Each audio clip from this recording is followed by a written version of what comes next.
आज अंतर्राष्ट्रीय महासम्मेलन के इस प्रांगण में हम अपने साथियों के साथ और यज्ञशाला के प्रांगण के बिल्कुल बगल में, और ये हमारे जो पंच महायज्ञ के लिए महर्षि दयानंद ने प्रत्येक व्यक्ति के लिए जो विश्व में वेदों को मानता है या अपने जीवन को सुख में बनाना चाहता है, उसका विधान किया है।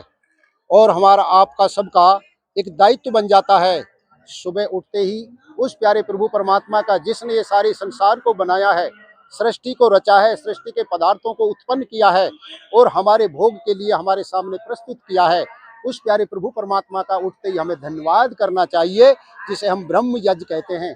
उसके बाद में उन संसार के पदार्थों से जिससे हमारा जीवन चलता है, जिसे हम देव यज्ञ कहते हैं, देवताओं को कैसे हम शुद्ध, श्रेष्ठ, उत्तम, पवित्र रखें, जिसमें वायु देवता है, जल देवता है, हमारा आकाश देवता है, धरती देवता है, अग्नि देवता है, और ये दूसरा हमारा देव यज्ञ है।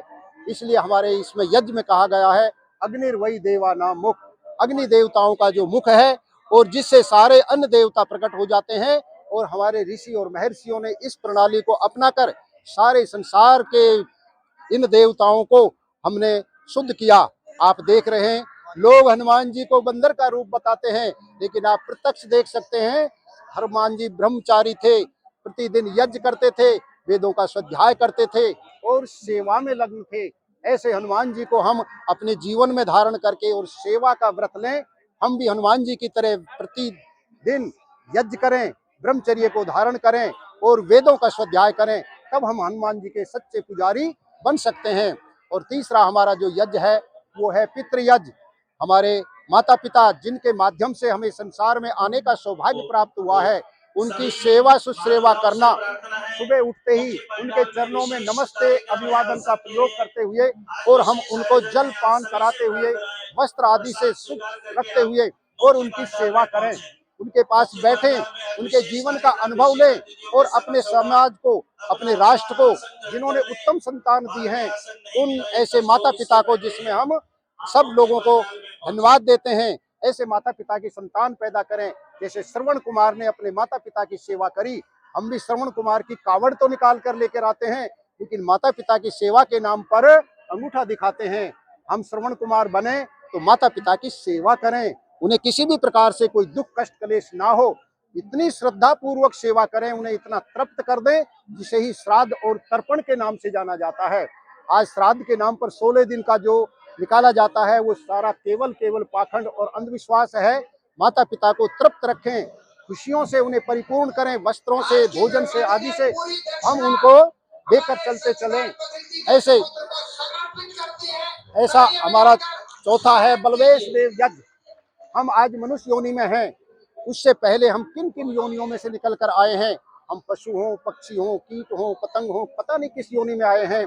हमारा दायित्व बनता है वो हमारे अलावा जितनी भी योनियां हैं उनको हम किसी भी तरीके से, चाहे पानी से, अन्न से, घास से, फूस से, जैसे भी हो सके, हम उन अन्य हमारे जो मित्र हैं उनकी सेवा करें। मनुष्य के अलावा जितने भी कीट पतंग वृक्ष आदि हैं, ये सब हमारे मित्र हैं।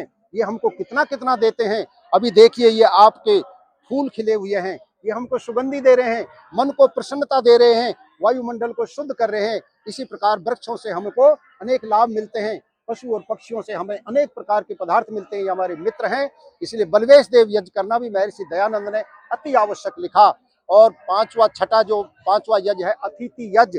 अतिथि यज्ञ, अतिथि कौन हो, अतिथि के बारे में बताया। जो विद्वान हो, राष्ट्र रक्षक और धर्मात्मा हो, जो संस्कार देने के लिए गृहस्थियों के घर में जाए और अपने संसार के सारे सुखों को छोड़कर गृहस्थियों के सुख के लिए वेद विद्या का प्रचार प्रसार करे, गुरुकुलों के लिए दान मांगे, यज्ञ हवन जैसे परोपकार के लिए दान मांगे और संसार के जो गृहस्थी लोग हैं उनके बीच में जाकर और उनको सदगृहस्थ का ज्ञान दे। भाई से भाई कैसे रहे, भाई से बहन कैसे रहे, पिता पुत्र का संबंध कैसा हो, पड़ोसी पड़ोसी का संबंध कैसा हो, ये सारा का सारा अतिथि जो होता है उसका दायित्व बन जाता है। अतिथि देवो भव, हमारे दरवाजों पर लिखा रहता था कि अतिथि तो हमारा देवता है। सदगृहस्थी जो है वो अतिथियों का इंतजार करते रहते हैं कि अतिथि कोई आए और हम उसके आतिथ्य करें और उससे सदग्रहण, सदविद्या को प्राप्त करके हम अपनी उत्तम संतान का निर्माण करें। ये पंच महायज्ञों के बारे में महर्षि दयानंद ने हमें पंच महायज्ञ विधि दी और संसार के उपकार कल्याण का रास्ता खोल दिया। वेदों से लिया हुआ सारा ज्ञान ऋषि दयानंद ने आप हम सब लोगों के लिए दिया। ऐसे ऋषि के द्वारा स्थापित आर्य समाज की 150वीं जयंती के उपलक्ष्य में और ऋषि की 201वीं जयंती के उपलक्ष्य में ये अंतरराष्ट्रीय महासम्मेलन किया जा रहा है, जिसमें देश विदेश के हजारों हजारों नहीं लाखों लाखों लोग आकर अपनी उपस्थिति दर्ज करा रहे हैं।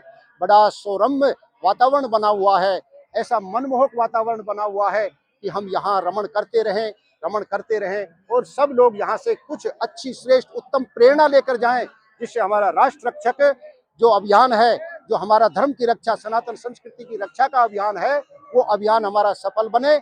और कृणवंतो विश्व आर्यम, हम विश्व को कैसे आर्य बना सकते हैं, श्रेष्ठ बना सकते हैं, महान बना सकते हैं, उसके लिए हमको स्वयं को चलना होगा। और कृणवंतो स्वः आर्यम, हमें स्वयं आर्यत्व को धारण करना पड़ेगा, तब हमारा ये जो जीवन है ये हमारा देवत्व की ओर बढ़ेगा और हम सारे दुखों से छूटते हुए सुख की ओर चले जाएंगे।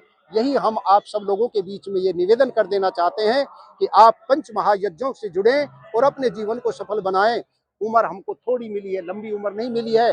उमरिया बीती जाए रे, जीवन रस की घड़ी भरी गगरिया रीति जाए रे। हे मनुष्य, पंच यज्ञों को शुरू करो। इस प्यारे प्रभु परमात्मा का हमेशा ध्यान करते हुए अपने कर्तव्यों को पालन करना ही धर्म है। हम जिस भी वर्ण में, जिस भी आश्रम के व्यक्ति हैं, उसमें जो कर्तव्य निष्ठ किया है वेद के अनुसार, उस कर्म को करते चले जाएं। यही हमारा धर्म है। धर्म कहीं मंदिर मस्जिद का दिखावे का नाम धर्म नहीं है, धर्म तो धारण करने का नाम है।